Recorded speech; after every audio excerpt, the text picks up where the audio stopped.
4 years ago, Google decided to start this huge project to understand why some teams inside the company were successful and others weren't. And because it's Google, they had this huge data-driven approach. They did hundreds of interviews. They collected millions of pieces of data and analyzed all of them. And their initial theory was that teams succeeded because you put the right people together, right? You either have introverts and extroverts, or you have people who socialize together outside of work and you put them all in the same room.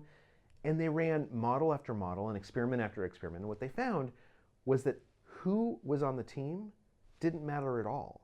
In fact, they couldn't find any patterns when they looked at the personalities or the skill sets of who was sitting on a team together.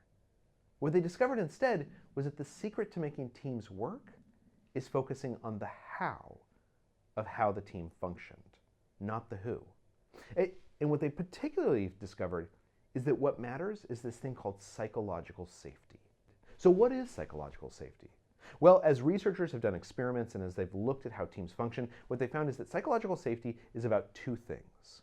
Psychological safety emerges when, first of all, everyone gets to speak in roughly equal proportions.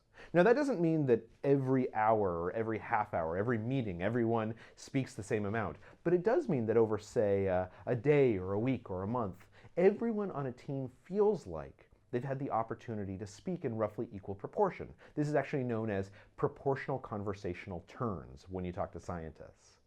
The second thing that you need for psychological safety is you need what's known as average social sensitivity.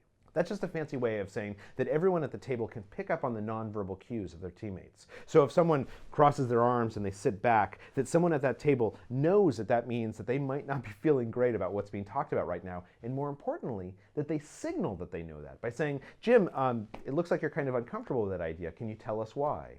These two things, conversational turn-taking and average social sensitivity, if you get those two things inside a group, that team becomes effective. It creates psychological safety. If you have psychological safety, your team, regardless of who is on it, is going to come together and they're going to work.